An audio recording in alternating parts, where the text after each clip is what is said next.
کمزوري انتهایی ډېره ده چې د خپل مذهب فکر یې نه دی کړی، د مذهب مطالعه یې نه ده کړې، ملایان ملا نه ده کړې، تحقیق په مسله کې نه کوي، ځکه دا مشکل جوړ دی چې نن د شرک او د بدعت ټاپې راډي. نن کې چې هغه زوړ د مشرانو دین ټینګ کړی و، د اسلافو طریقه دې ټینګ کړې وه، بیا خلک درته په بدعتي هم وایي، په مشرک هم درته وایي.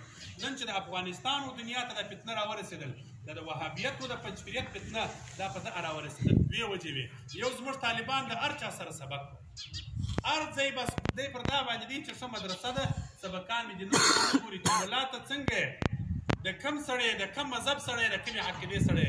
مسلم شریف کې وګورئ ابن سیرین روایت دی، ابن سیرین دې صحابه دي، د تابعي دي، هغه وایي امام مسلم دا روایت نقل کوي: العلم دین فانظروا عمن تاخذون دینکم. ای طالبانو دا علم دین دی، دین د اهل څه زده کړي. عالمګیریم د تعلیم لپاره یو شرط دا لیکلی دي چې علم به د عامل سړي څه زده کوي، د خدای روی دي.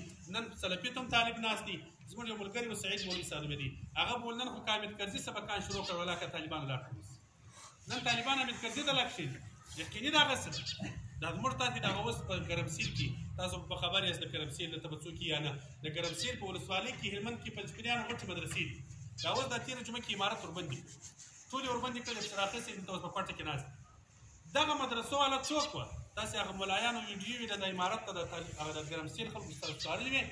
دغه زموږ د هلمند طالبانو دلته بشیر الهي په راکوټه کې یو غټ پنجپیری دی، دا سره ترجمه کړي. دغه پنجپیریان که زموږ طالبان طالب ستا ذهن کم دی. ګوره تا ته د خپل مذهب پوره مطالعه نشته چې در څو دې د مذهب مطالعه نه یې کړې. امام ابو یوسف صاحب ته امام صاحب دا وصیت وکړي در هغه ساعته پورې د بل چا شان مه ګوره. دا امیرالمؤمنین شیخ صاحب دی، الله حفاظت وکړي. بیا زموږ تاسې استاد شیخ صاحب همیشه طالبان ته ویل ول د هر چا رسالې مه ګوره. دا یې په هر بیان کې ستا تاسې ګورئ رسالې به د هر مذهب نه ګوري، ځکه دې ته خپل په مذهب کې مطالعه نشته. زموږ طالبانو د طالبۍ سره دې سر ځان ولد کړي. که څوم استادان به درته وایي چې په دې شانو سر مه ګرځو، یا زه طالبان ته هم په دې شانو سر وګرځم. اوس په طالبۍ کې په خپل مذهب سر وګرځوه. د امام ابو حنیفه رحمه الله مذهب نن ډېر خوار دي، ټوله دنیا و دې ته توجه کړې ده چې د افغانستان پخواني علما ګرد مشرکانو بدعتیان دي. نور دي ولې زموږ پخواني علماو چې کوم کارونه کول دي نن پر هغه د شرک د بدعت کوي. د دین د حفاظت یوه لار ګوره دا ده، شاه ولي الله رحمه الله عقدالجید کې لیکي دین په چیش باندې حفاظت کېږي، چیش کېږي په اعتماد، پر خپلو مشرانو به اعتماد کوي. صحابه د نبي علیه السلام څخه دین تابعینو ته راورسوي، تابعینو اعتماد کوي، تابعینو تبع تابعین ته راورسوي، هغو اعتماد. دین سلسله پر سلسله په اعتماد را روان دي. که موږ نن پر مشرانو بې اعتماده شولو چې زموږ مشران په دین نه پوهېدل، لکه دا اوس چې د جهال خلک دي، دین د لاسه در دغه ځای وتلو، در دغه مسجد، در دغه مدرسې د شیخ صاحب سره کور ته روان وم. یو ملا ورته وویله ول دا په اللهم انت سلام کې لاس پورته کوم که نه؟ دا شیخ امیرالمؤمنین شیخ صاحب ورته ویله وایي ضرور به پورته کوي. وایي ته پر دا مشرانو ولې بې اعتماده؟ دا مشرانو علماو پورته کول ته ولې نه پورته کوي چې بې اعتماد؟ طالبه که نور څه نه در معلومېدل، پر دې خپلو مشرانو علماو مه بې اعتماده. دغه امیرالمؤمنین شیخ صاحب لاس نه پورته کوي، پورته کوي ځان په دعا کې هم پورته کوي، په اللهم انت سلام کې. د ختم مسله یې دلته په فقهي مجلس کې ایښې وه، پر دغه ځای مجلس په هغه ورځ باندې ختم جوړ چې د ختم مسله وه، په هغه جمعه یې ختم جوړ. والملایان چې رالل د خپله ما ته قصه کول، ملایان چې رالل ول هغه مسله څنګه ده؟ ول ما مسله خو دا ده اوس خو ختم وکړو، خو د هغه مسله ده چې د ختم کوو بس خو روا دي که نه. دلته په دغه کوچلا کې دلته یو ځای جنازه وه، هغه مولوي صاحب یې ما ته قصه کوله. وایي ما شیخ صاحب جنازې ته راغلی وم، ما ورته شیخ صاحب دا سړی خو ډېر موړ دی، دا ما کتابو کې بعضې کتابو کې لیکلي دي چې دا اسقاط دی، موړ نه ګرځي. ول ډول ضرور بیا ګرځی که نه؟ زموږ د مشرانو لار وه، راوړه اسقاط راوړه ویې ګرځو، بیا د فدیه جلا وه. ګوره دا زموږ مشران پر مذهب داسې ټینګ په مسله کې تحقیق کوي. زموږ د طالبانو او د ملایانو یو کمزوري دا ده، په مسله کې تحقیق نه کوي. بس چې هر چا فتوا ورکړې وه، هر پښتو ورده کتاب یې ولیدي، سبا دی فتوا پر ورکړي.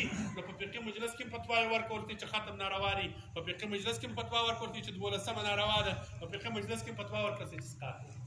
نه، ښه تحقیق په مسله کې کوي، ښه مسله ګوري، په ملایانو په خپلو علماو اعتماد وکړي، د مذهب خدمت وکړي، مذهب ته متوجه سي. مناظرات د دین اهم جز دی، مناظرو سره تعلق جوړ کړي. زموږ طالبان ټول ته مناظرې کوي، مناظره کورس وکړي، مناظره زده کړي. مناظره څه ده؟ مناظره اوس خو خلکو ته ملایانو، بعضې ملایان طالبان ته په دې تعبیر کړی دی چې مناظره معنا جنګ. یا مناظره د خپل دین دفاع ده، مناظره د خپل مذهب دفاع ده. والمناظره لنصرة الحق عبادة دوري مختار لیکل دي د دین د نصرت لپاره مناظره د عبادت دی. نن موږ ته تفسیر کبیر کې تیر سول طالبان ته ترجمه ښکاره کړل. امام رازي رحمه الله وایي مناظره د انبیاو کسب و. د انبیاو کسب دا و چې مناظره کوي. مناظره څه شته؟ دلته د مدرسې د باندې ووتلې دلته سلفی کاکا درته ولاړ تا ته وایي ته په د امام پسې شاته قرات وایه طالبه کې نه وایه څورته وایه موږ خو زموږ مذهب ملایان ورته وایي په د هدایې کې مو لیکلي دي وایي که مقتدی په امام پسې ولاړ وو شاته پر قرات نه وایي دي وایي وایه دي خلکو ته دا وایي چې د بې قرأت لمونځ وکړي لا صلاة لمن لم یقرأ بفاتحة الکتاب وایي لمونځ نه نیسي. نو ته ولې نه وایه ورته وروره موږ خو عجم خلک دین چې زده کوو هغه د یو ملا سې زده کوو خو د قرآن له د هغې نه سې زده کولی خو عجم یو. نو موږ چې ملایانو سې زده کړي دي هغه راته وایي دا